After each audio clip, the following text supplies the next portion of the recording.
Good evening, everyone.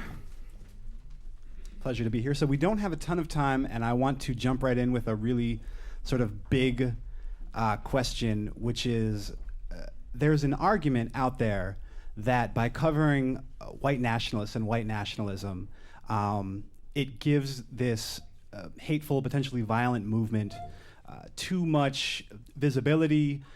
It helps the movement grow. So there's an argument out there that as journalists, as reporters, it's something that we shouldn't even spend any time on. We shouldn't focus on it. We shouldn't expose it to the light of day. And so my question is, should we? Well, my question is in two parts. My first question is that true? And my second question would be, even if it is true, do we still have a responsibility to discuss these groups, what they believe, and sort of their current state in American politics?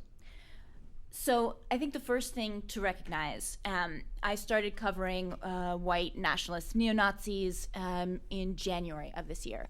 And before that, I had been covering gun violence, gun control, the NRA. We had done a bunch of stuff together on that. So I, thought I was in like a very tense area of coverage. And then it was like, welcome to 2017. You're covering Nazis. And so, I think, especially at the beginning of the year, we had this conversation over and over again. It was like, do we cover this? How do we cover this? At every moment, like, should we be writing this story? And if we should, what should be in it? And one of the really formative, there were two really formative things that happened that January. One is I listened to this podcast for three far-right leaders had done in after the election in 2016. It was Richard Spencer, the rich white racist who got punched in the face. That's what he's known for.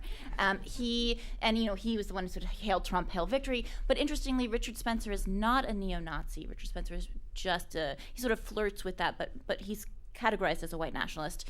There's Andrew Anglin, who is a internet troll who is a straight up neo-Nazi and runs a neo-Nazi site, and Mike Pinovich, known as Mike Enoch, who was outed as having a Jewish wife but has continued to be a white nationalist leader and runs a Holocaust-denying podcast. Life comes at you fast, huh? Yes.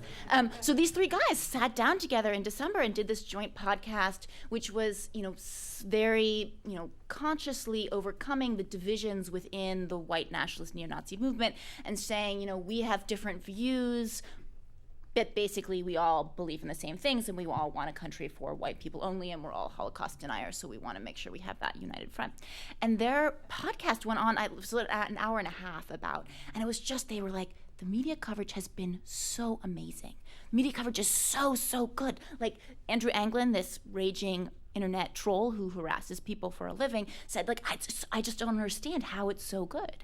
And Mike Enoch is like, I think the liberals secretly want us to rise, because why else would they give us such good media coverage? And Andrew Anglin is like, people are calling Steve Bannon a neo-Nazi. What could be a bigger victory for our movement? This is so good.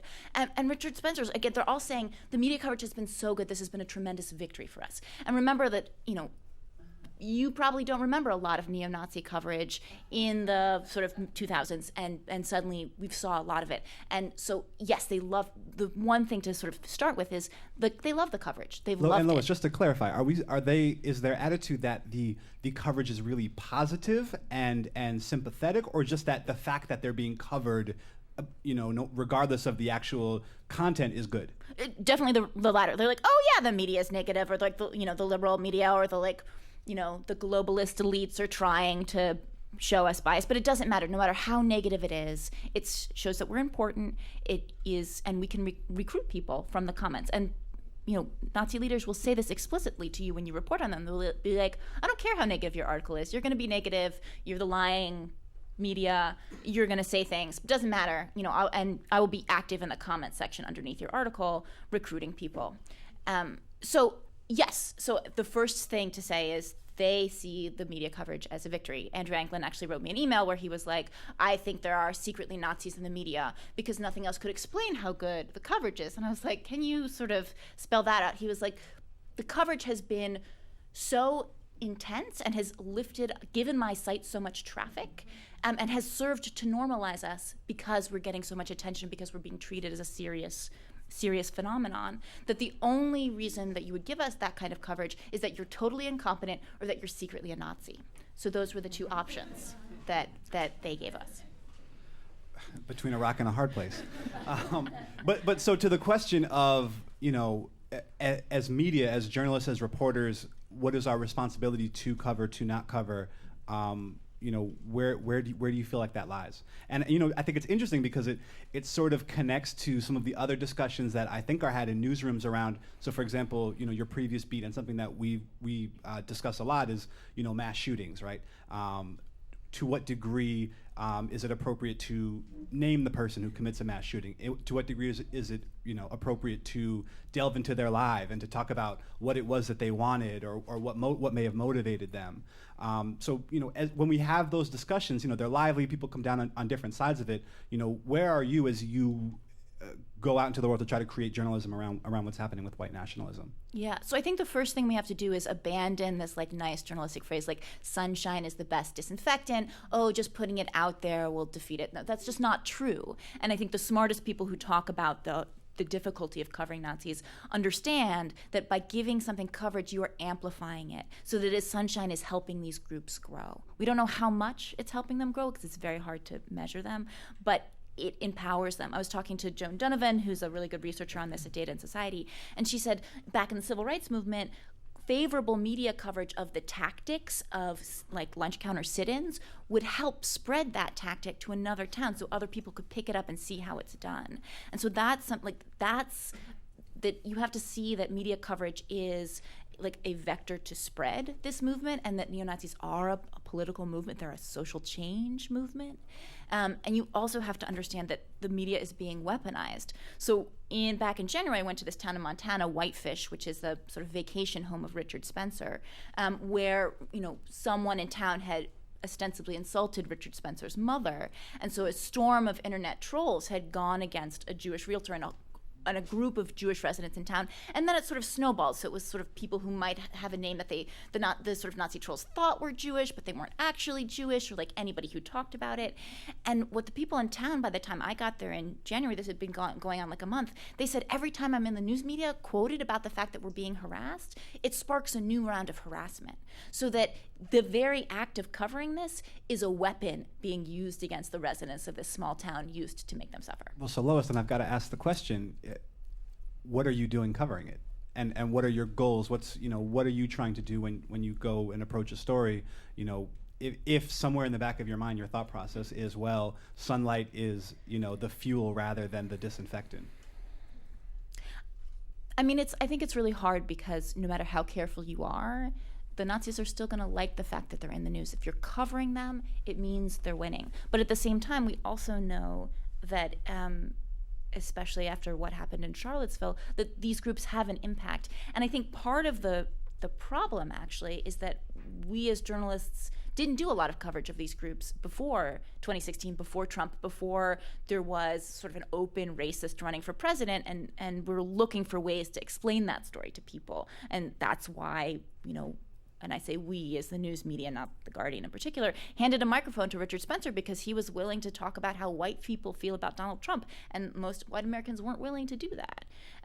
But I think if we had covered these groups and their risk and their danger in a better way before this happened, then we would have better context, better bullshit detectors, and we would be able, and it wouldn't be such a and more balance, I think, in explaining these groups rather than sort of ignoring them for many years and then suddenly deciding that they're relevant and sort of a whiplash that makes them seem bigger than they are. I want to talk for a second about an article that was in a lot of people's discussions over the last week or two. It was called The Voice of Hate in America's Heartland. It was a profile of sort of the neo-Nazi next door that the New York Times did, and really took a beating on Twitter and in other places for people. This was sort of I would say maybe the pinnacle of this debate that we're having right now. What value does it serve?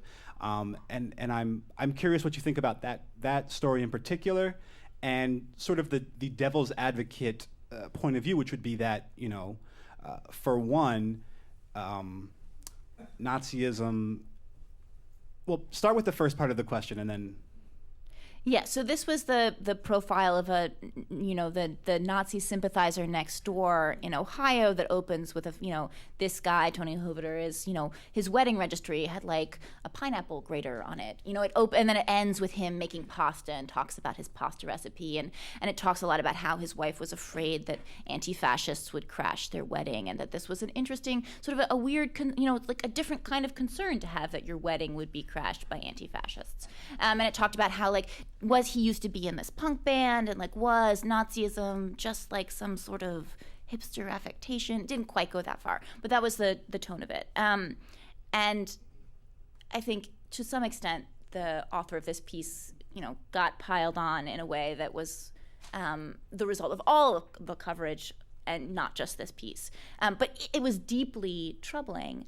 And it was troubling not because I think a lot of the debate over it, and a lot of the way that the some New York Times editors processed the debate, was they heard the complaints and they said, oh, well, why are you saying that we had to explicitly say that, like, being a Holocaust denier is bad? Or, why they heard the criticism, and they said that that people wanted the author to argue more with the Nazi. And that's just false.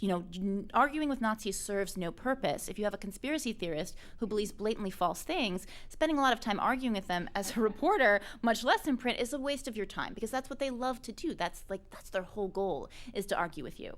But the problem with the piece is the viewpoint that it projected. And the problem with the piece was that it didn't interview anybody who's harmed by Nazis, who's actively harmed by the specific person, or is harmed and endangered by the existence of these movements.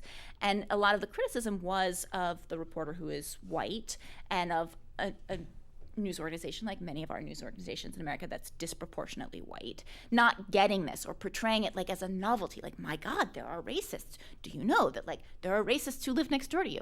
And it's like, yeah, New York Times, like, a lot of people in America know that there are racists next door to them. Or, for instance, that he didn't talk about the history of this particular Ohio suburb, which had been segregated for years. So that there's, like, to boil it down simply, you always interview the people who are hurt. And you always interview the people who have literally been the targets of Nazi violence, which doesn't really take that long to find. But the Nazis are not going to tell you about it, so you have to do that minimum due diligence. And then you need to contextualize it in the history of American racism and white supremacy, so that it's not like, wow, racists in America?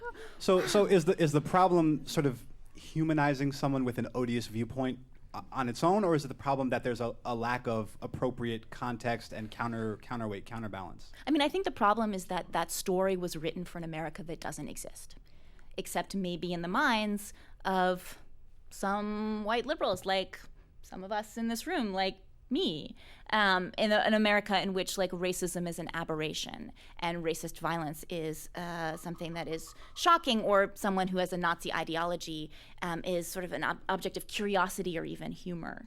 And I have to say, the first time I covered a Nazi rally in Pikeville, Kentucky this summer, I think when I went in and I sort of did my first round of reporting there, the story that I was writing in my head was maybe had a little bit more black humor. It was more about, like, the absurdity of a bunch of, like, very pale boys in, like, weird costumes with painted wooden shields running around, talking about how they could only date someone not just of their own race, but, like, of their specific ethnic heritage, because diluting their blood would be bad for their children, so that if they were Irish and Polish, then they really should date someone either Irish or Polish. And I was like, wow, like, not only is it hard to date as a Nazi, but then you have to have the specific, like, isn't dating hard enough unless you're going to go to your bloodlines, and and all this stuff. And I put none of that in that story, because after I came back from this Nazi rally with my impressions as a white woman reporter from this, and how I felt and how threatened I felt by it, I spent some time going back and finding people who had run into this specific Nazi throughout his life, people who had been targeted by him in college and then later. And after I talked to them and heard their experiences and the real fear and anguish this Nazi Matthew Heimbach had caused, going back to college, the fear that his college classmates lived in from his white supremacist activism there, those sort of details didn't seem important to me, and they dropped out of the story, because that sort of color was not as relevant as the people who had been harmed and the people who were afraid.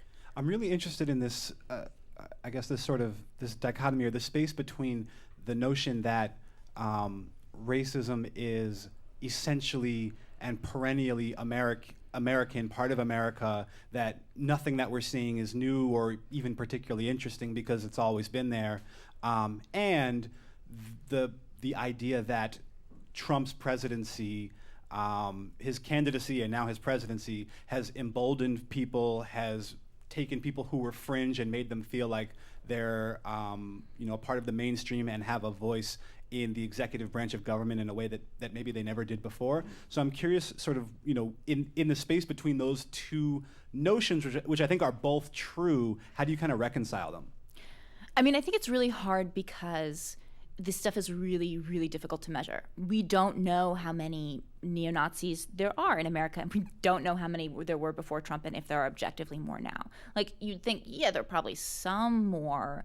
Like, it's probably easier to recruit, but are we talking about dozens, of additional, 20-year-old But numbers dudes? aside, the ones who are there, right, who were doing things before Trump, have said very explicitly that they feel recognized and like they have a voice that they didn't have before, or a level of political and social currency that they didn't have before. Yeah, and this is why we use words like emboldened, right? Which is kind of a bullshit word because it sort of captures that what we vaguely feel, which is that there has been a real impact of the Trump presidency on these fringe groups, on these fringe racists, on white supremacists. And what's really hard to measure and to tease out is, right, how much did we as journalists contribute to this, right? Because what is clear is that they're in the media more, they're more prominent, they're getting more attention, they're attracting more crowds of protesters. But how much is that is because they started to get media coverage? And I don't know what the answer to that is. Yeah. I have one more question before we turn it over to questions from the audience, which I just want to talk briefly about newsrooms, the place where you and I and some of the other people in this room go every day, which are about 17%, as of the last survey, the most reliable information we've got, minority, which is not a very high number. It is also higher than a lot of other places of power and influence in the United States. So, I guess my question is kind of in a few parts. One is, how are newsrooms doing with diversity, and what are the issues with not just straight heterosexual white men, which I think most of us recognize that there is a large concentration of that demographic in newsrooms, but of this notion of the sort of liberal elite, coastal folks who are largely in charge of what we read and what we see in the news media, and how does that all relate to white nationalism? I think when we hear criticisms of the kind of media coverage white nationalists have gotten, it's often and rightly framed as a criticism of newsrooms being disproportionately white. And I think that is a totally fair criticism. I think that the way that the stories that are problematic are framed, that the sort of erasure, or that you would forget to include who's hurt by them, or that you would have. And it's always the subtle things. It's always sort of, it's tone, it's framing. It's not, specific accuracy, but it's the question of whose perspective do you use? And I think going back to one of your earlier questions, for me, that's the most important thing in writing about white supremacists, is to always frame the story not about a Nazi, right? It's always about someone the Nazi is hurting, impacting, or just this longest story I wrote was about white waitresses who were being recruited by these Nazis as I was having breakfast with them in Kentucky. And so I framed the whole story around them. It's whose eyes are we seeing this story through? I think those things are very subtle, but the failure to do that, I think, is connected to newsroom diversity. And I think that, but I think the broader failure is not even in the story coverage of white nationalists, is connected to this broader challenge of how do we talk about Trump's racism? How do we talk about racism in America? And I think one of the reasons that Nazis got so much coverage is because it's really hard to write about race in America, and it requires a lot of background and knowledge and history that frankly aren't required as the sort of everyday, equipment of a political journalist, even though they should be. And so what we've seen is constant debates over Trump voters and, their motivations. And the Nazis really explicitly said, the journalists are looking for ways to tar Trump. And so they handed us the microphone because, that was a way to explain that Trump is racist because neo-Nazis like him. And, there we go. We've explained Trump's racism. And that's a total failure, right? Like, to actually report accurately on what white Americans feel and the choices that they make, and how racism plays in through that. You can't hand it to an Nazi extremist to do it, but it's very hard. And, you and I spend a lot of time talking to people about their political opinions, and like white conservatives are not going to say, I made this choice because I'm white. That's not how people talk. Not how white liberals talk. And so I think that the Nazis have really exploited the difficulty newsrooms have and the failure that newsrooms have had broadly in talking about and capturing Americans' actual racial choices and preferences. I think we're going to jump to questions now. Hopefully we have time for a few. Are there any? See one there. Wait till you get a microphone. Should I bring it? Oh, they got one right there. Okay, great. So you were saying that when you do this kind of reporting that you're trying to frame it so that it always includes the victims, but the Nazis told you that it doesn't matter what the framing is. They're recruiting people in the comments section. So how is this constructive given that? So, I think one thing, and this is, I always think about it, is yes, it is true that they're going to try to use this reporting. It is also true that the President of the United States is still being sued for inciting violence at a campaign rally in which a neo-Nazi leader repeatedly shoved a black protester, and then a white veteran in the audience, after he was violent to this woman, he started shoving her. And I just, there's so much that's happened in this year that we've forgotten that the President of the United States is still being sued for inciting violence at a campaign rally that involves neo-Nazis. And I think it's also very important to remember that in Greece, Golden Dawn, which is an explicitly neo-Nazi violent party, now has the third largest number of seats in the Greek parliament. And American Nazis are explicitly, have gone to visit the Golden Dawn and see that as an inspiration.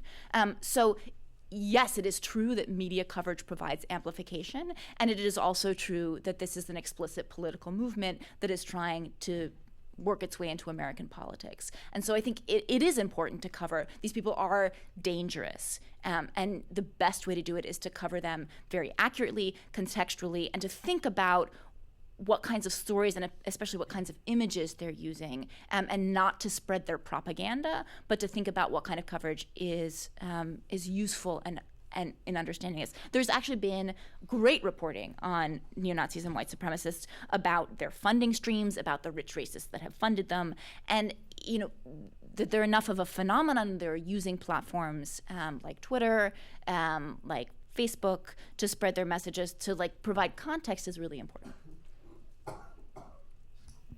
Hi guys, thanks for a great talk. I just wanted to know if you could speak a little to the rise of white nationalism and neo-Nazis, or the increased visibility, I guess, to the internet and online recruiting methods and Reddit and meme culture, and maybe why we don't see as much coverage of that as we do other things. Oh, you mean why that element doesn't get enough coverage in? Yeah, is it because a lot of people don't understand that world, or I don't know? That is a great question. And there's lots of elements there. I think one thing that's really interesting, that I haven't written about in depth but is true, is that you see Reddit, 4chan, Gamergate being the misogyny and misogynist internet spaces was an incubator and a starter, and we see a lot of the people who played in Gamergate using some of those same tactics more broadly, not just to neo-Nazis but the far right more broadly speaking.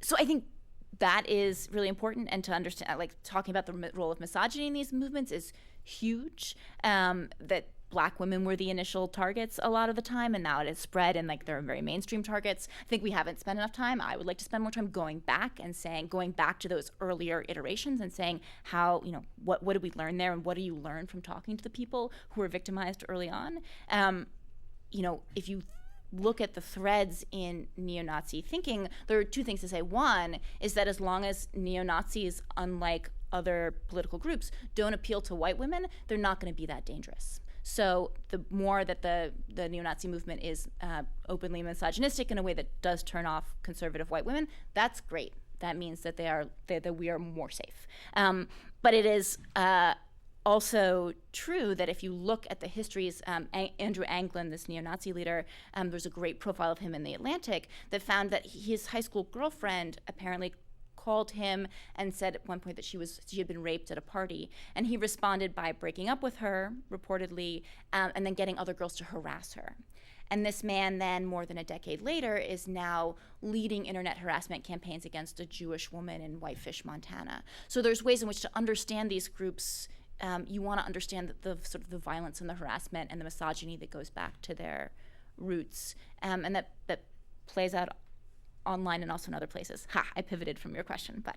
No, it was great. Thank you. I think we'll do one more and try to keep it real brief, and then we'll move on. So, yeah, sure, right here.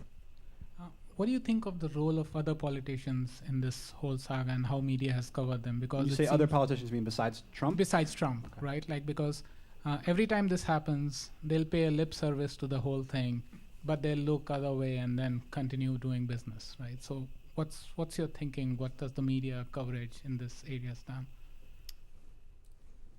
That is a very good question. Do you mean like Republican politicians who denounce Nazis, but then that doesn't really change their behavior in any way? Right. So does that imply that they're just paying lip service here, but then, yeah, whatever, right? So that the silence acceptance in some sense? I think silence is not acceptance, and I think this is one of the tricky things that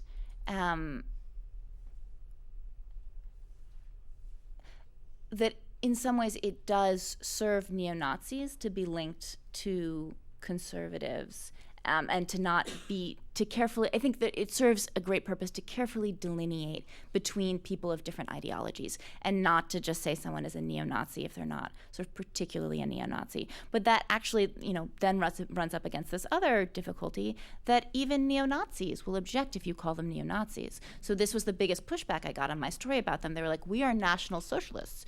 We are not neo-Nazis. Neo-Nazi is a slur invented by the Lugenpresse. And if you call us neo-Nazis, that will really bias people's understanding of who we are.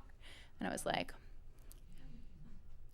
it'll bring up all these lies told about Nazis throughout all time. And like what I didn't say back to them, but was clearly in my head, was like, well, yes, like those are like in fact not lies, and those are things that are very important.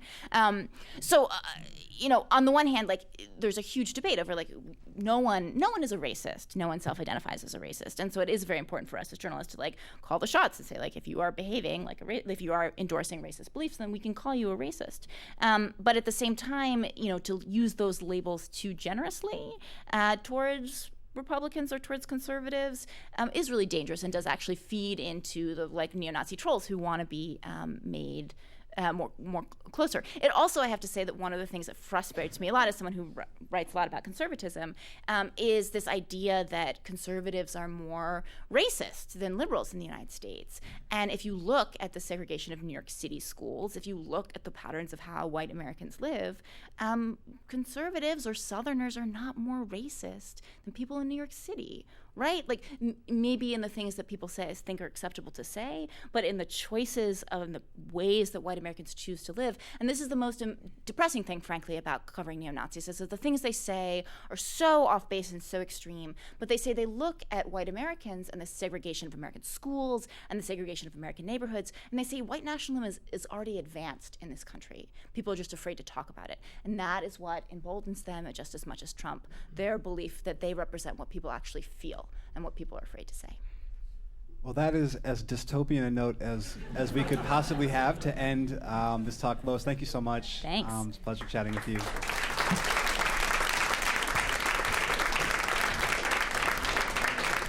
Next, we have Molly Redden and Jessica Valenti to talk about Harvey Weinstein and the emergence of the MeToo moment.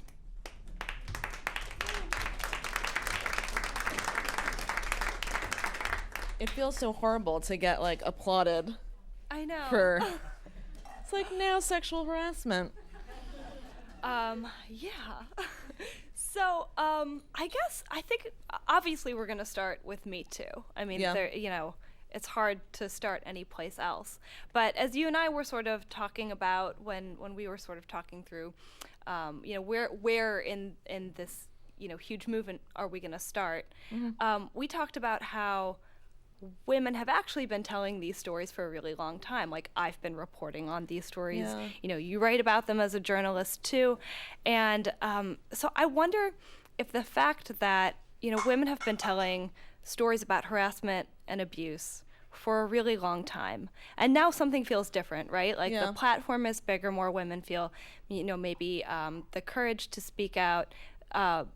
It seems like there's we're shifting towards believing more women, but everything that came before it and how there wasn't that belief and platform to the extent that there is now. Yeah. I mean, does that tell us something potentially depressing about where this is all headed? It's all depressing, yeah. I think it's two things. I think one of it is that this, as you said, this moment is not a new moment for women. This is not a new conversation. Women have had these conversations amongst themselves for a very long time.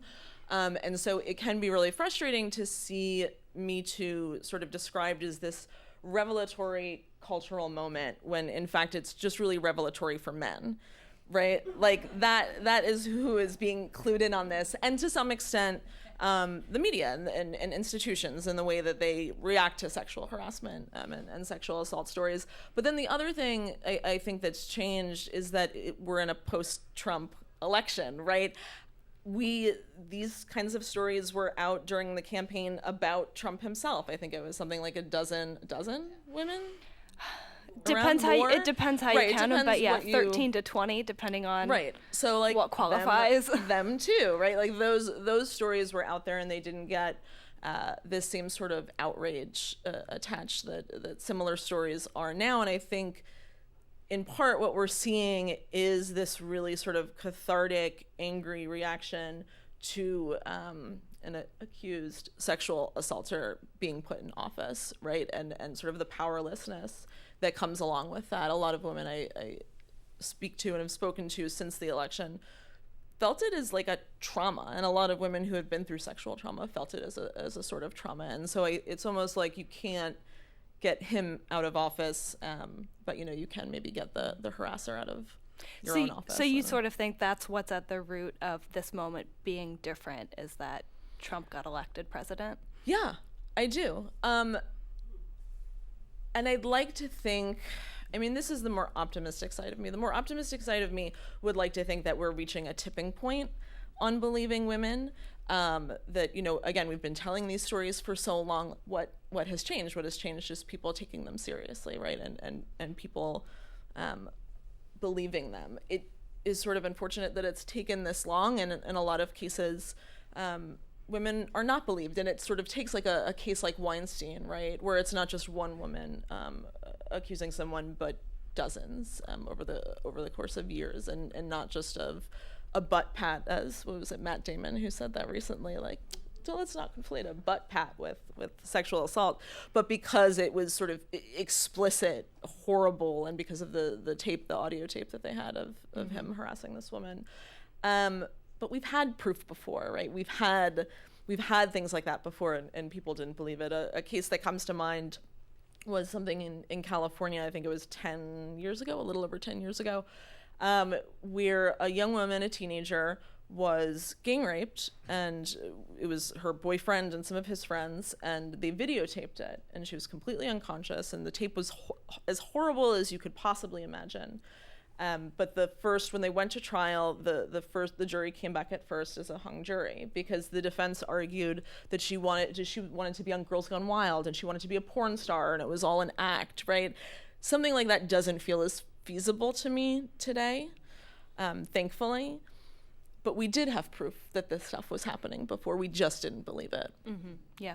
No, it's interesting to think about it, too, as a conversation that evolved along political lines, because I think that has a lot of interesting and potentially scary implications for how partisanship sort of will define how we receive a lot of these stories, especially as more stories come out about Congress. I mean, I think we've already seen this in like 2 very recent cases. Al Franken, first being asked by a lot of his female colleagues to leave the Senate, and then his sort of defiant exit speech, and a lot of the sort of liberals who rose to his defense.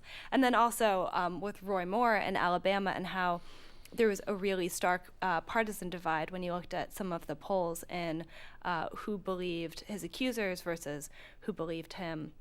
Can you just talk about that a little bit, how those things interplay? I mean, it is really hard and it is really frustrating, because I think what we've seen and what we're going to continue to see is the men who are going to be held accountable are primarily going to be men on the left, right? Because the left is supposed to care about these issues, whereas we're not seeing the same sort of accountability on the right and from conservatives. And I've seen a lot of sort of discord in liberal lefty circles, where it's like, we're gonna lose all of our power if we're continually asking men who have behaved badly to resign or to give up their power when they're supporting abortion rights. Or I don't agree with that, but I know that a lot of people are concerned about it. With Roy Moore, I think it was, I mean, it's so much. There's so much to unpack there, right? What I found really interesting, a lot of the work that I have done in past years has been on evangelical communities and the obsession with purity culture and virginity, and the way that sexuality is looked at in those sorts of communities. And the truth is, what he was doing is done all the time in those. I mean, it's done in all communities, right? Like this sort of thing happens everywhere, but it's forgiven in a different way. Like, it's not unusual for parents to sort of encourage their daughters to get married younger, because you're supposed to have lots of babies, and if you want to have lots of babies, it's best to get married when you're 20 and have, so there is this sort of like built-in forgiveness there for him, and disbelief that again goes back to Trump for me, right? Mm-hmm. Like, these women are lying. This man couldn't possibly do this. Right. And then there was sort of that confluence of different folks asking us to think about this in terms of fake news, the media swooping in, what the Washington Post swooping in from D.C. to sort of tarnish Roy Moore. I want to go back to something you said, though, about the discussions around Al Franken and how, you've heard it talked about, and I think certainly we've all heard these comments that, oh, he's so good for us on everything else, and do we always want to be on the defensive? I mean, that's also something that, was said about Bill Clinton. Gloria Steinem really famously sort of said sort of the same thing. And to me, that says something really interesting about how,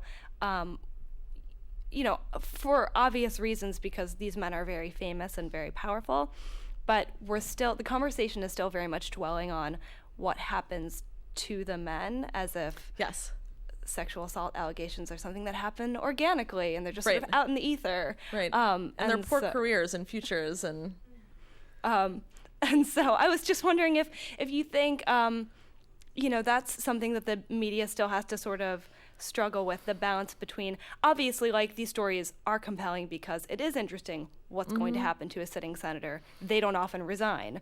But, I mean, there's also, there's a reason we're talking about them. That's because there are alleged victims. Right.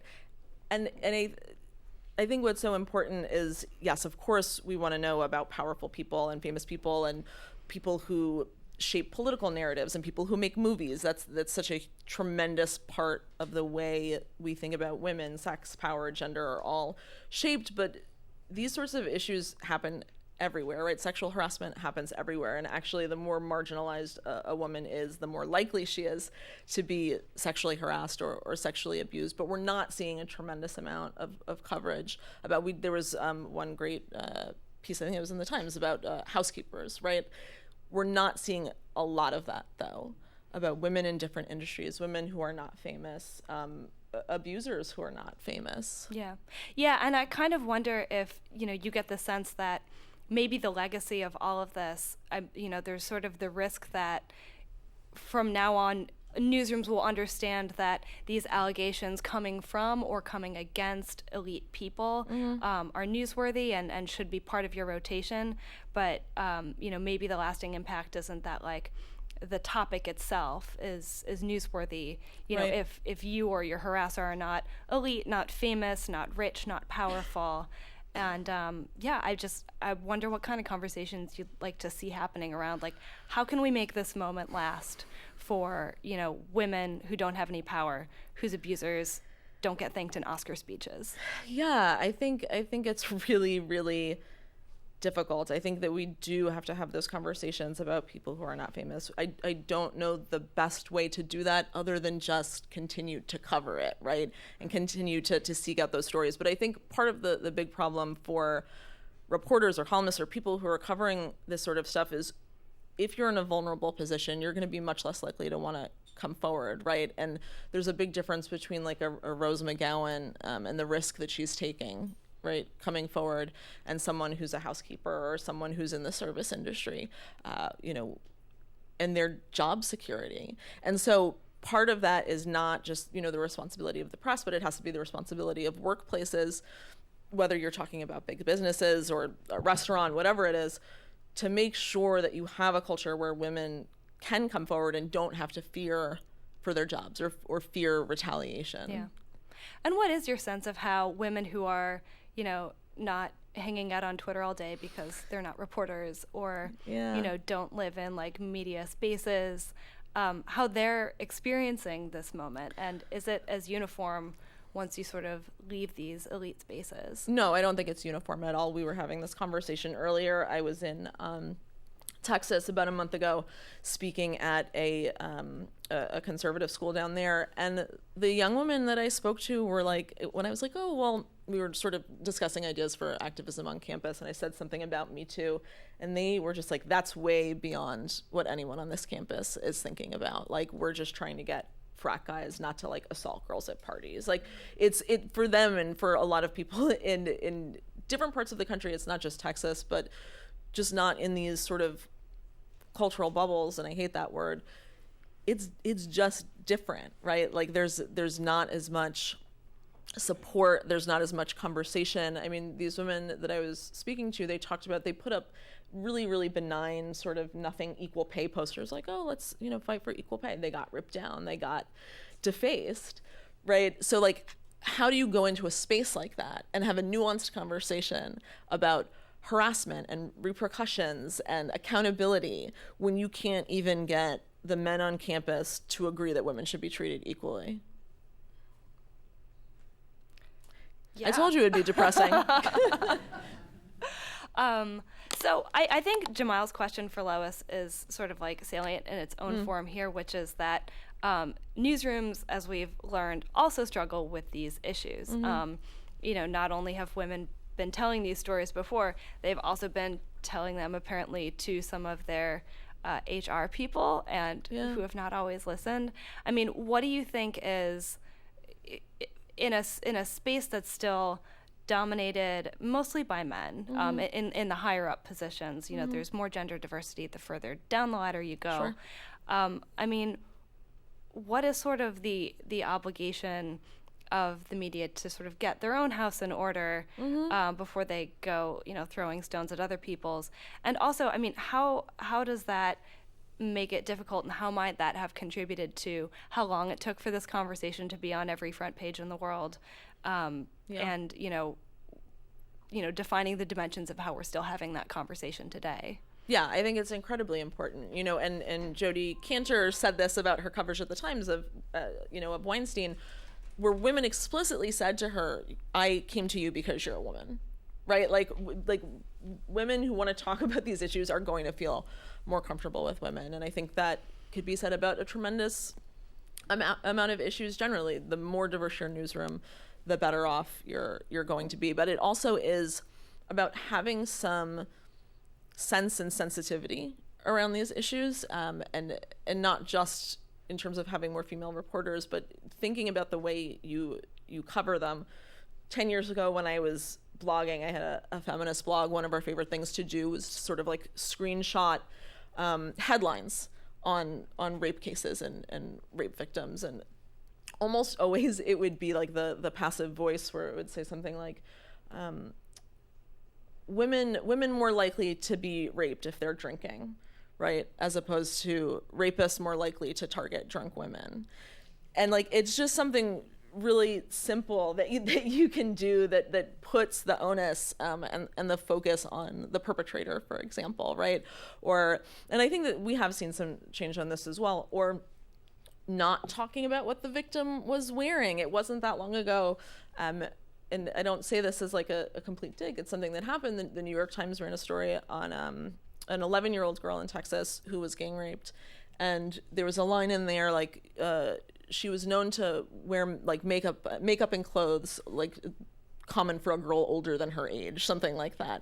It's like, what is the point of that? Why do we go there, right? And just, I think, talking to experts in the field, talking to anti-rape advocates, people who can work with newsrooms and with journalists and with media executives on how best to handle these cases, how to talk to victims in a way that protects your story but protects them also, right? Those are all things that we can do and that we have to make a priority if we're going to be serious about covering these issues in a real way. Yeah.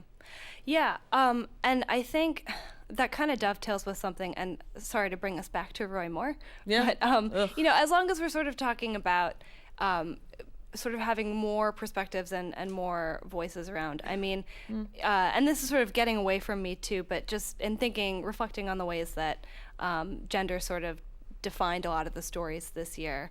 One thing that a lot of people spoke about after Roy Moore was defeated was the role that Black women played in helping to elect Doug Jones, and how, once again, Democrats asked Black people, particularly Black women, to use their votes to hand over power to like a good white person. And so as, not only newsrooms, but also like other big organizations that define the way we live our lives and have conversations are sort of thinking about how to include more people in spaces and conversations. Just tie that all up in a package for us. Just a neat little package. Not a big fine. question Just write at an all. essay for us. I think it's hard because I think that there is this expectation, right, that Black voters and Black female voters will save us, and I think that that's a really ridiculous responsibility to put on people again and again. But I think that the piece of that conversation that we need to have more often, and this happened again with Trump, right? 53% of white women voted for Trump. Is that we need to talk about the ways in which patriarchy and racism benefit white women, right? And sort of coming to terms with that.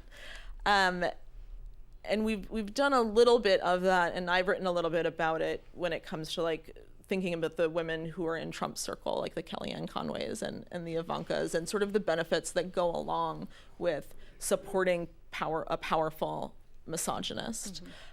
And there's a lot there, and it can feel like, and I've spoken to a lot of like white liberal women, and they don't necessarily want to have that conversation because it puts them on the defensive. It's a conversation that white liberal women are really resistant to as well. Yeah. I mean, you saw this a couple of times, even within the MeToo movement, when I think it was it when Rose McGowan got booted off Twitter, and women decided to sort of leave Twitter, like, do a day of blackout, and people asked like, well, where were you when like prominent Black women like Leslie Jones was being harassed off of Twitter?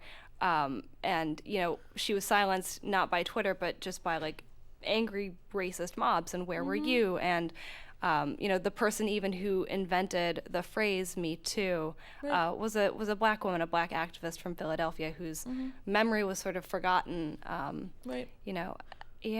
why has there not been as much outrage about R. Kelly, who's been targeting young women of color for decades, right? Right, and who was exposed, who was exposed again and again and again and again and again, and is still around. I think that in order for a movement like Me Too to be successful and have longevity, I do think that there needs to be a reckoning among white female activists about, not even necessarily their implicit racism, but the way that they benefit right, from white supremacy, even in leftist circles. I feel like I just keep saying one depressing thing after another, but it is optimistic in a way, right? Because it means that there's a way forward. It means that there's something that you can do about it, right? Like like naming what's going on, having these conversations is so important, but there's extra work to be done also, right? And there's always extra stuff to learn. And that always makes me feel a little bit better. Like there's a forward movement there. Mm-hmm. All right, so we're going to take some questions soon, but I think a good place to end is just talking a little bit about how the accusations against Trump of sexual assault and just general sexism have sort of bubbled up to the surface again, in part because of MeToo, in part because someone is attempting to sue him for defamation, right, for saying her abuse never occurred. I mean, do you think that is a conversation that's going to carry forward in a serious way and have political consequences, or do you think it's going to sort of keep simmering on the side among people who actually care about these issues? I think it's going to keep simmering. I mean, very depressing. I think it's going to keep simmering on the side unless there's a new woman comes forward, or there's sort of like a renewed interest, or if something very like explicit or something with proof comes out. I mean, part of it is we know who he is. You mean like an audio tape? Yeah, right. I mean, part of this, and this is what I was going to say. As I said the word proof, I was like, oh, well, we already have that.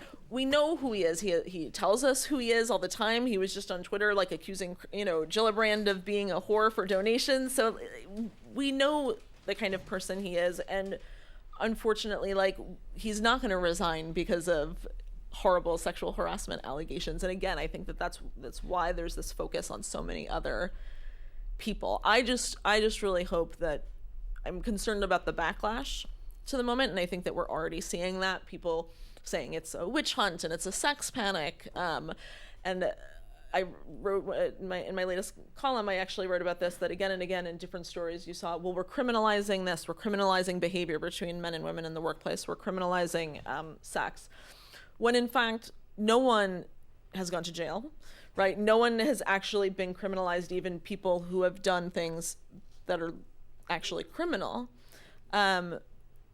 So I'm a little bit nervous about that sort of misguided backlash. Well, I feel better. Yeah, right. I think we're ready to take some questions. Cool. Whoever's got the mic. Hi, thank you. I'm just waiting for the tide to turn when a woman is going to be accused. And how is the media going to address that? And how are we going to respond to it? And is it going to be taken seriously? Or is it going to be a witch hunt? Is it going to be something that is like, oh, well, we're just getting back at you because of Me Too? Just some rhetoric question, really. I mean, I think conservative media will run with it, right? But I think historically, sexual assault and abuse committed by women actually hasn't been taken very seriously. And like you see a lot of these stories where, an older female teacher rapes or assaults a young student, and the public response is, oh, well, he's lucky, right? Like he was probably super excited that this older woman wanted to be with him. So I actually don't think that we take sort of sexual assault against men by women as seriously as we should. Yeah.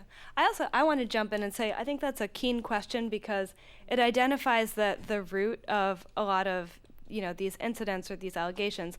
It's not about men and women so much as it's about power. It's a dimension of who holds power over other people. So I think, it's a really good question. Yeah. Someone's got the mic over Thank there. you for this. So you talked about Al Franken, but I've been mostly more interested in the outcry in state legislatures of the Me Too campaigns and the climate of sexual harassment at the state level. And I'm curious about any thoughts you have, Jessica, on the intersections of that and the 400 abortion restrictions that states have passed in the last 6 years, and how that might interplay with the record-breaking number of women running for office now. Goodness, Kelly. I know this one.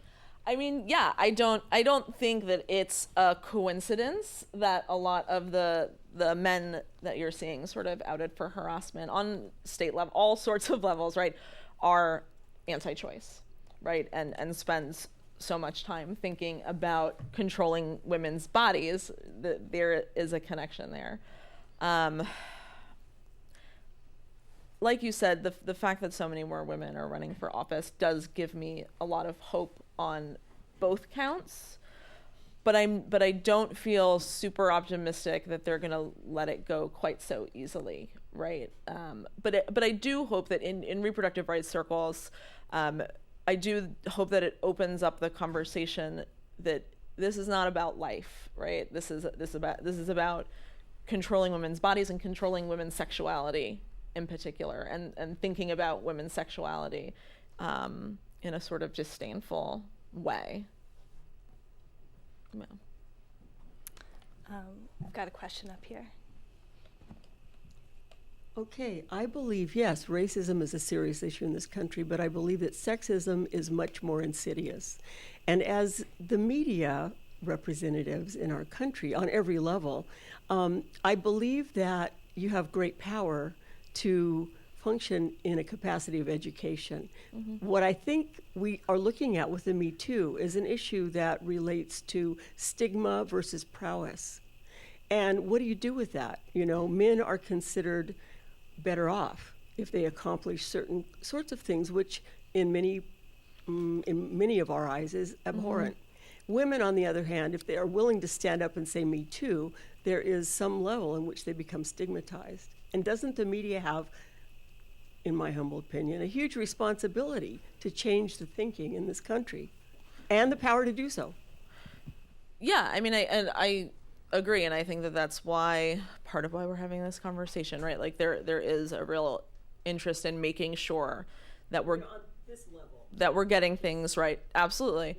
And I do think, as you say, a big part of it is the way that men and women and boys and girls in particular are taught about sex and what sex is, right? If you raise a generation of boys to think that sex means getting something, right? You're like, a woman has something that you're supposed to want, and you're supposed to get it from her.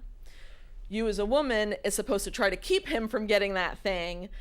It's just like, it's not a normal description of sexuality, but that's what young people are taught over and over again. And the more that you teach young men that sex is something like you get a ticket from a woman, the worse it's going to be, and the more that you're going to see that sort of entitlement to women's bodies come up again and again. And that doesn't necessarily mean that creates rapists, right? We know that actually rapists and abusers are a very small percent of the population. What it does create, though, is a community of people who victim blame or who think about sex in that same way and make the world and make their communities a little bit more comfortable for those rapists. And so I don't know that we're going to be able to stop individual abusers and like catch them before they do it, right? Like I don't have a tremendous amount of optimism there, but I do think that we can change the culture around them so that we're not, and it's starting to happen, so that we're not so forgiving of those actions or excuse making. Yeah. I just want to push back gently on the notion that racism and sexism are, that one is more insidious than the other, or that they're in competition with each other, and sort of the media has to, or, Americans have to address them separately. I mean, first of all, plenty of people experience both simultaneously. They combine to have an insidious effect for a lot of people. And also just, these are both terms that describe systems of preventing people from equally participating in society and having the same opportunities. And, both are about denying certain people power. And so I think it would be pretty remiss to sort of deny that the interplay that those have and pretend one can't exist without the other. Yeah.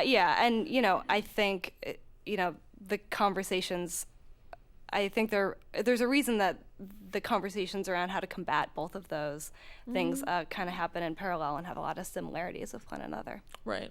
And I think, again, part of the problem, and this is like sort of what we were getting at with talking about the way in which Black women victims are not necessarily talked about or given as much media attention. is that when you say, still in this country, when you just talk about sexism, or when you say sexism, or you say misogyny, that is most often thought of as white women, right? Well, but it's not mutually exclusive. Racism and sexism. No, of course not. No. No, of course not. I'm just saying that tends to be the focus, and when people, and you see this, I see this all the time in online spaces, when a woman of color or someone brings up race as part of the MeToo conversation, they're saying, well, don't detract from the conversation on rape, right? Like, don't detract from what the real issue is, and that's, or it gets treated a concern. treated like a subplot of like a the side bigger issue, story, exactly. as if it's not like Exactly. an issue. We have a question back here.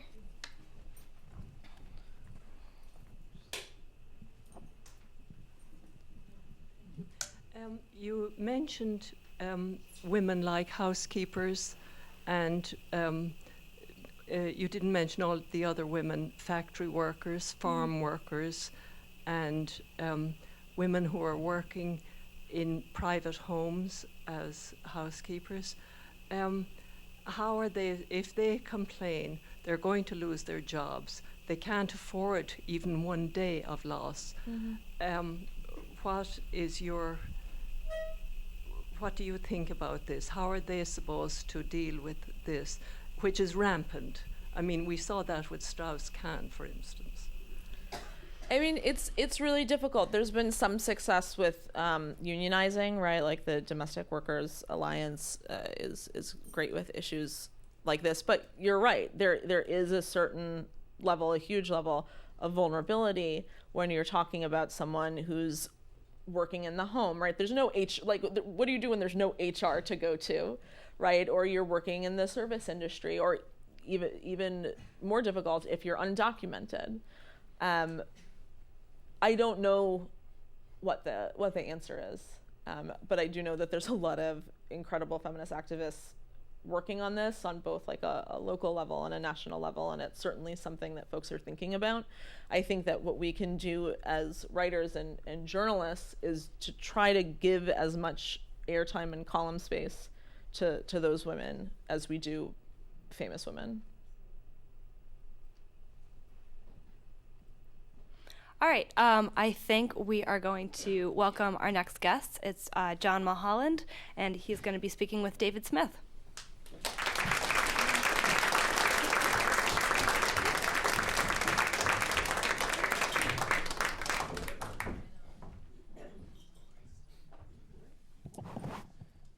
Good evening. So David Smith is the Washington bureau chief for The Guardian, and his challenge tonight, should he choose to accept it, is no less than making sense of American politics in 2017. So no pressure, David. I want to talk to you about your role as a journalist and the media's coverage of the last year and the preceding year.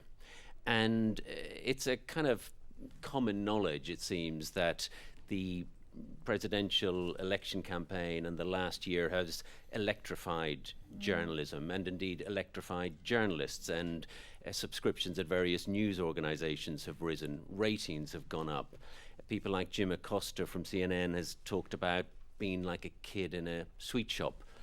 And some of what is being talked about sounds to me like an excitement that borders on watching entertainment, watching a game show or a reality show. And I wonder if there is a danger in concentrating so much of the media's firepower on the reality show that's happening at the White House and losing sight of some of the really significant impacts that President Trump is having in places that are maybe less concentrated on. I'm thinking of hollowing out of the Environmental Protection Agency, stuffing the courts with young white male conservatives in what looks like a Republican takeover of the judiciary, or what Zinke is doing at the Interior. Are we over-focusing on the White House press conference and Trump's tweets to the detriment of more significant changes that are happening outside of that limelight? I think it was that great sage, Jeb Bush, we all remember well, who He's said... He's not often called that, David. who said in the early stages of the election campaign, Donald Trump is playing you guys like a fiddle in terms of his manipulation of the media. A master showman, a celebrity, a reality TV host. And, looking back now, there were those infamous moments where TV cameras were trained on the Trump lectern for hours waiting for him to arrive. And certainly, I'm sure many books will be written about the way television, I would say much more than newspapers, the way television covered the election campaign and to what extent that helped Trump win. And I think everyone thought, well, that would be it then. And instead, the roadshow has carried on with this White House and the Trump presidency.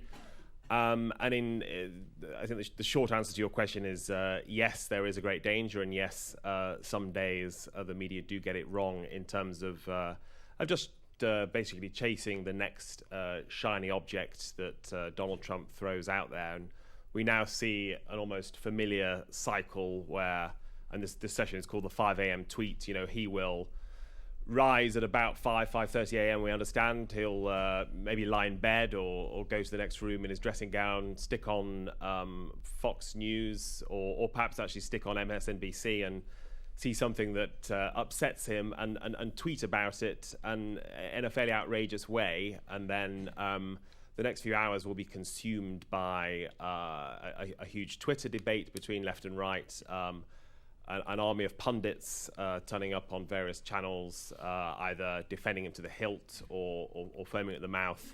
A whole bunch of headlines and stories following that, and before you know it, that debate has dominated the entire day, and we're all exhausted at the end of it. Oh, and by the way, while we were all focused on that, he just sort of stripped away a whole bunch of environmental regulations, or he appointed, yet another white male to a federal court, changing the trajectory of that for the next generation.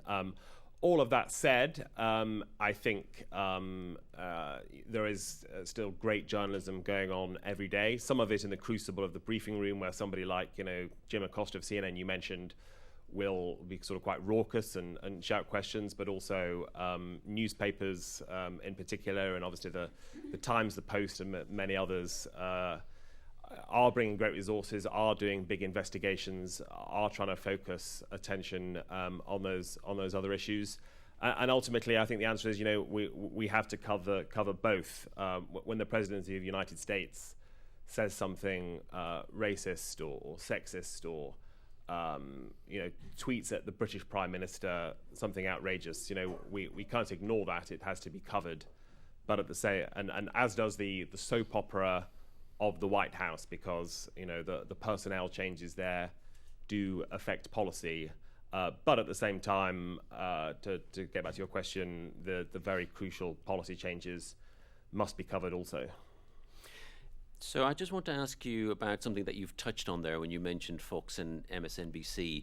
And one of the really marked aspects of American media, much more so than when I lived in this country decades ago, is just how polarized the debate is. And you can watch Fox's coverage of the Mueller probe and then switch over to MSNBC, and they're literally covering a different universe. And I wonder, and that is played out over a whole range of different issues. And I wonder, as a journalist, what is it like to be writing a story where there are there's two very different competing narratives? Yeah, and I do sort of shuttle between these two worlds sometimes, in that I live and work in Washington, D.C., where I think Donald Trump got about 4% of the vote. It's one person I interviewed said before the election, if Trump wins here, it would be like sort of Paris during the Nazi occupation. And apart from the Trump International Hotel, which is a sort of little bubble of Trumpism with a few "Make America Great Again" hats, in the suburbs of Maryland, not a lot of Trump voters, but then occasionally you or someone at the Guardian Observer will send me to a Trump rally. And by the way, isn't it crazy the president is still holding campaign rallies? And that is more foreign than if I was going to Canada or the UK or Europe, in the sense that there is still tremendous die-hard support for Trump there, and the very things that would be booed and jeered, I suspect, in this room and in many parts of Washington, whether it's pulling the US out of the Paris Climate Agreement or statements about Charlottesville and white supremacy, in that space, when he says them, they get tremendous cheers that sort of lift the roof off, and there's sort of incredible sort of vociferous support and energy and all the stuff we saw during the election. And I think as a journalist, and this echoes some of the things Lois was talking about. There were certainly complexities of conveying what those people believe and why they believe it, and as a journalist, sort of sometimes both humanizing and critiquing, and certainly giving context. The other thing you touch on, I think all of this does reflect a deep division in media coverage that that both reflects and reinforces what I'm talking about. Go to a Trump rally, people will quote at you things that they saw on Fox News and take as gospel, or I remember going to see one guy who was literally watching a video on Facebook that was some bloke sort of spewing some racism, and you could see there the sort of so-called social media bubbles active, and there has been a fragmentation, some would say democratization of media since the old era of the three big TV networks. Now people take one side or the other. Often the networks seem to have less authority. The web has intensified that, and it has kind of opened this gateway for what Kellyanne Conway called alternative facts, and this war on truth.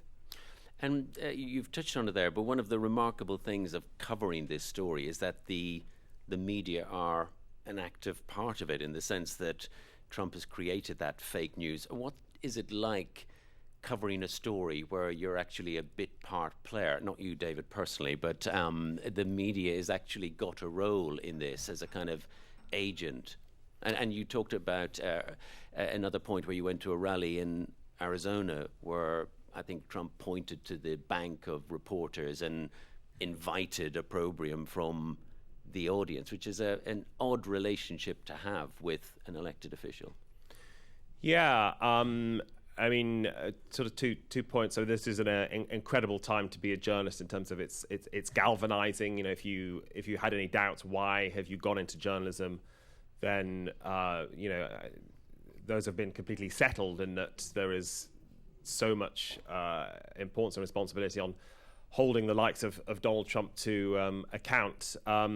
But yes, much more so than in the past. Although it was true then, obviously, inescapably to an extent, but much more obviously right now, journalists are protagonists in this drama, and if you like, in the Trump prism, we are characters in his reality TV show.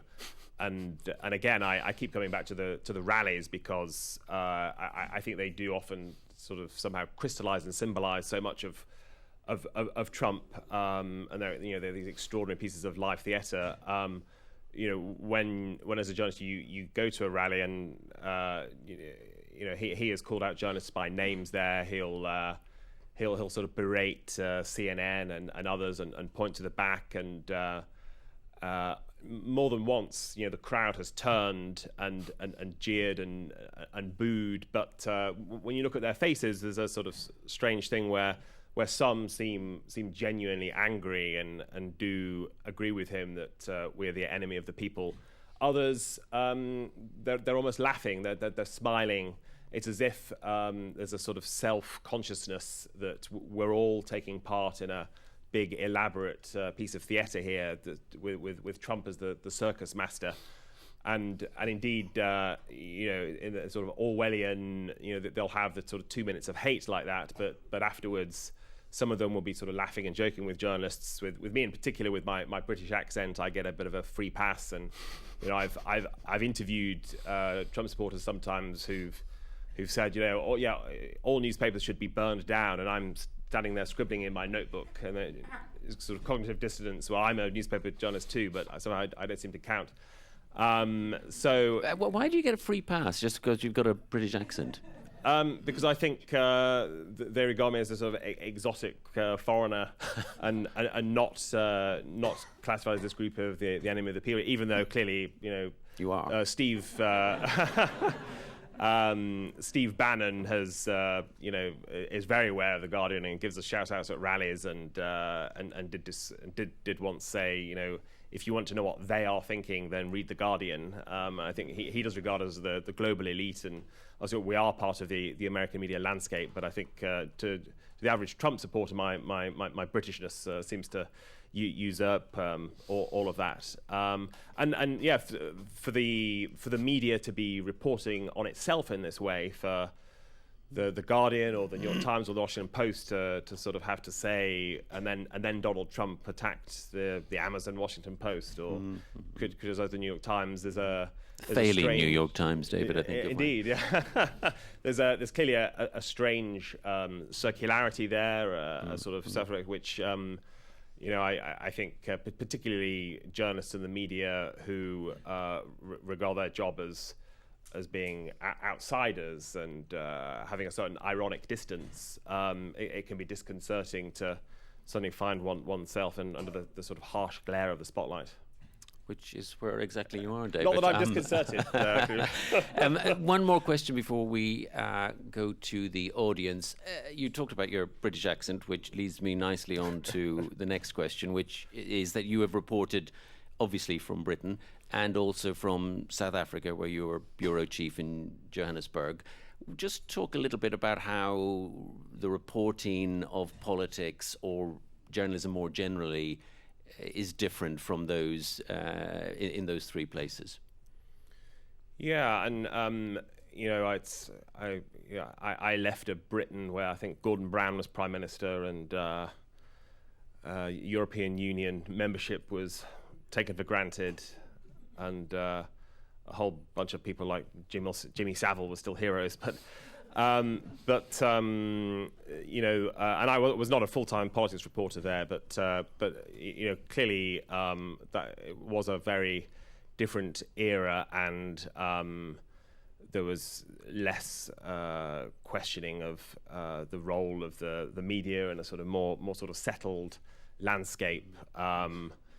You'd get flashpoints like during the Iraq War, the BBC, the public broadcaster, was sort of bitterly criticised for its coverage over that, and the sort of little hints of fake news or whatever. But you're talking about centuries of tradition, a very sort of feisty, irreverent media, and pretty hard for a Trumpian figure actually to become prime minister with a whole bunch of checks and balances of parliamentary democracy, but also a monarch sort of taking on the role of head of state and a sort of diffusion, and a prime minister who just lives in a sort of fairly boring looking street with a black door. And then I was based in South Africa for 6 years, but traveling around the whole of Africa, and there, as the South African comedian Trevor Noah has noted, there are more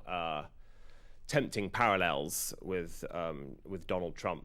I think he particularly compared Trump to Idi Amin of Uganda and Muammar Gaddafi, and that's everything from as you can imagine, I did see authoritarian leaders in Africa attacking the media, and genuinely there would be moments where a comedian would tell a joke on television and be arrested that night, or someone would speak up for gay rights and be arrested that night. South Africa in particular, I sort of feel echoes because that's a young democracy. I mean, only a tenth of the age of South Africa, and now just sort of about 22 years, something like that. and really built around a constitution, some very strong civil society groups, a very robust, rambunctious media, and now as sadly corruption and some authoritarian instincts have crept in to South Africa. There's a real stress test for democracy there now, and you would see the system sort of bending, but hopefully not breaking. You would see some pretty vicious political satire from cartoonists and others in South Africa, which direct parallels with people here like Stephen Colbert and John Oliver and the Daily Show,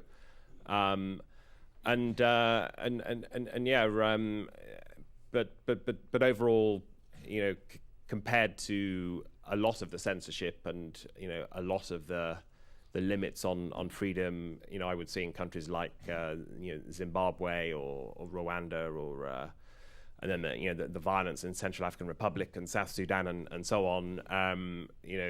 Trump can seem like the worst of times to a lot of people, but America still has a huge amount going for it. Okay, have we got any questions? We do. I'm just going to go back there first, and then we'll come here.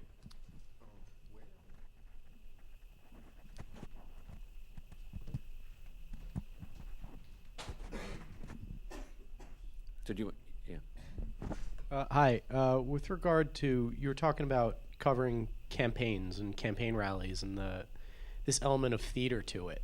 And so what I'm wondering is, specifically within the context of a presidential campaign, not these post-election rallies that Trump is doing now, why commit the money to sending a reporter to follow this night after night when they're giving the same stump speeches? Because a lot of media companies do this, and to my mind, it seems like a silly way to spend a limited amount of money. A colleague of mine said, actually, who was covering the Bernie Sanders campaign for a long time, that quite soon he very rarely wrote about what Bernie Sanders was saying, because I think Sanders, actually more than most, gave pretty much the same speech, but it was it was talking to people who were there, who were the people who turned up at these rallies and why, and what were their concerns, and why were they going to vote this way? Were they persuaded by the speaker? And the great benefit for a journalist going to the rally is then perhaps you spend also an extra day or two in the surrounding area and get some local context, and I think often much better to be at a rally in Ohio or Florida or California or anywhere than sitting at your desk in an office or indeed remaining inside Washington D.C. where there's a particular outlook. And I think actually Trump more than anyone perhaps did justify media organizations sending people, partly because he was so unpredictable, and no two speeches are ever quite the same. Partly there's a journalistic thing that it's useful to go there because you get to meet his team, his supporters, his officials. You sort of make contacts that might be useful further down the line. But also, I do think actually Trump's rallies were probably a slightly underreported reason why he won that election. I mean, I think there are 100 theories and 100 explanations that are all valid and will be when it came down to 77,000 votes in 3 states. But I remember that those rallies were very big occasions in small towns that felt left behind, and you would go to the venue and there'd be a tremendous line of people snaking around block after block, and you'd be with locals who were sort of taking photos of it, slightly aghast, saying, this is the biggest thing that's happened in our town for 30 years.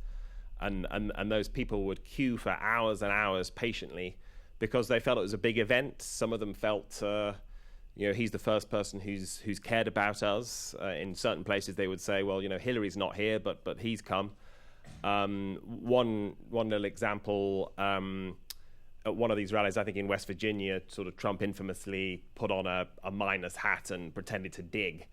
And many, particularly of Trump's critics, sort of scoff at that still and mock it. And I mean, frankly, rightly so. I mean, it was absurd. But when I went back to West Virginia, I randomly bumped into someone who said, when I saw him do it, in that moment, I knew he cared about us. I knew he was going to bring coal back. I knew we were remembered. And I think those rallies, like many communal events, like a sports event, which they shared a lot of characteristics with, or like a church, or like other social gatherings, they gave people a sense of exclusion and excitement. And again, Trump, the showman, played up to that, and he would always say at the end, you're going to go home tonight, you're going to tell your friends and your neighbors, I was there, I was at this occasion, I'll never forget it. And I think then the word of mouth did actually have an effect, and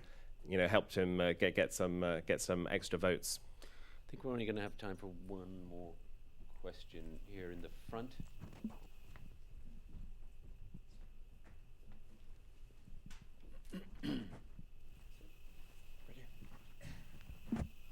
So how do you, as journalists, maintain objectivity in face of all the name calling? Like, what do you think when you call disgusting, when you call all the things? How do you treat that? How do you deal with that? And how do you continue reporting day after day? Right. Some of it is also like, it seems like everything that comes out from the liberal media is everything about Trump is bad, right? Which is, how much of it is objective and how much of it is maybe your own bias?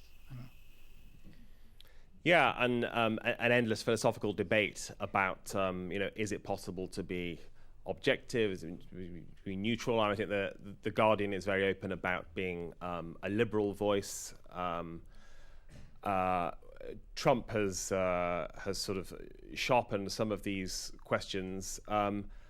I myself, write in 2 or 3 different voices as a news reporter.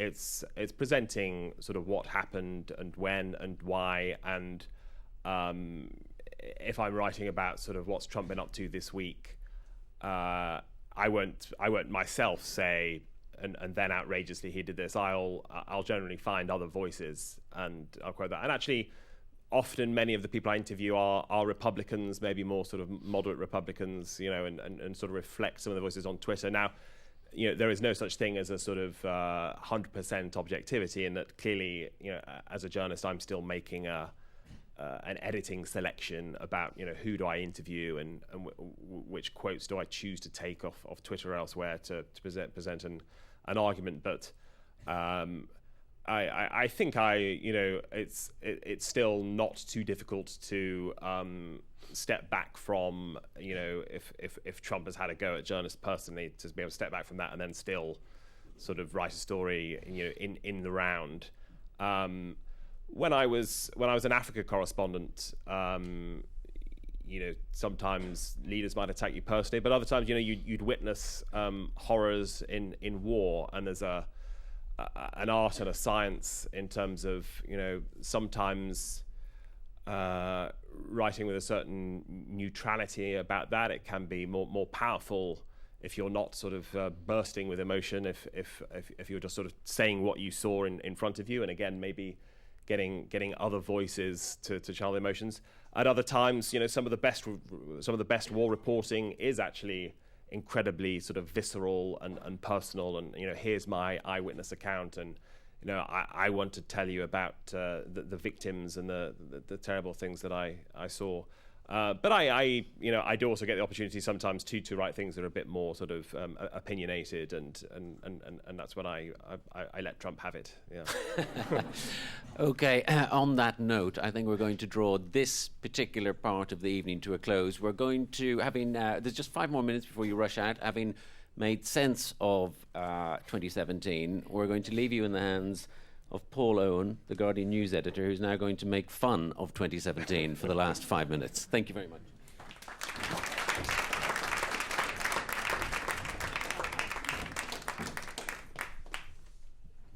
Is this thing on? I'm not really going to give a big introduction. This is headlines of the year. I'm just here basically to cheer you all up after having talked about Trump, Harvey Weinstein, and white nationalism for the rest of the evening.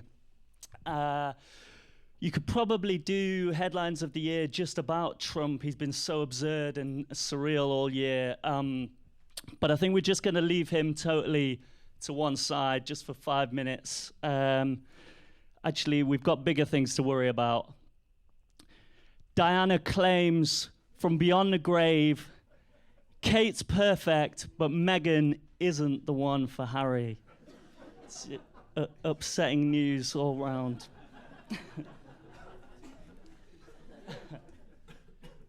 Florida Sheriff's Office warns people not to shoot at Hurricane Irma. Yeah. Self-driving car actually controlled by a man dressed up as a car seat. That's a video, and I paused it, and I don't know if you guys can see. You really can't see that guy. He's very, very well disguised as a car seat. Is it just me, or are foreheads having a fashion moment in 2017? Which is great news for me personally. Peppa Pig, Spiders Can't Hurt You episode pulled off air in Australia again.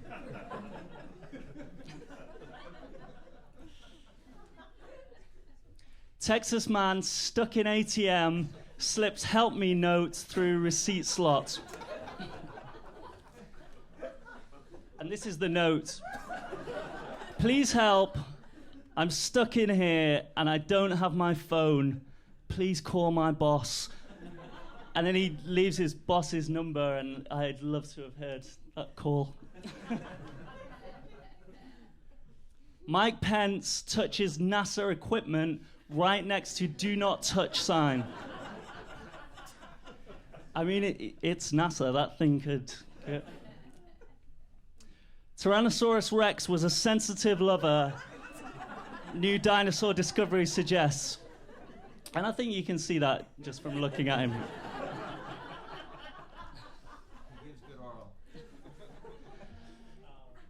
Great-grandma accidentally prays to Lord of the Rings figurine for years.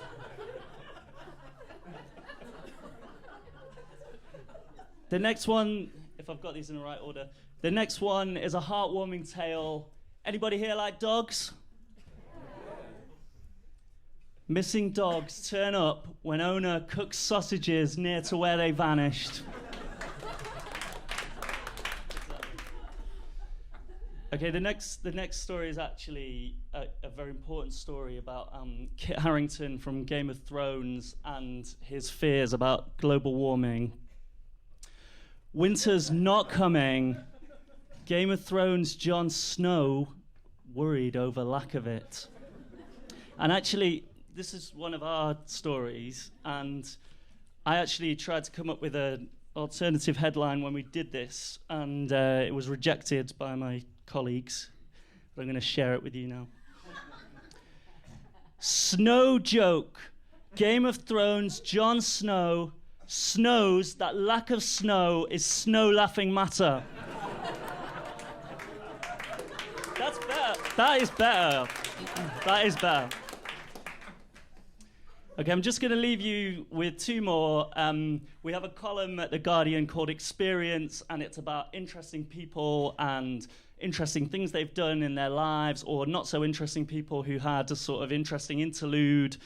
Examples might be, I'm a professional mermaid, and a cockroach got stuck in my ear. Two separate stories.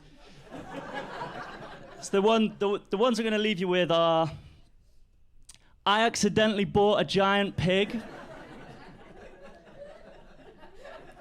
There was another picture as well, actually, which I should have put in, where the pig is lying down and then the guy is like lying with his head resting on the pig like it's a pillow. It's really nice. And the final one, someone stole my cheese. So I'm going to leave you there. there's drinks at the bar. There's Guardian journalists traveling among you. You'll be able to recognize some of them. Some of them will go unnoticed, but maybe you can try and spot who they are. Sometimes a British accent will help, but not always. So that's it, and enjoy the drinks. Thanks very much, everyone, for coming.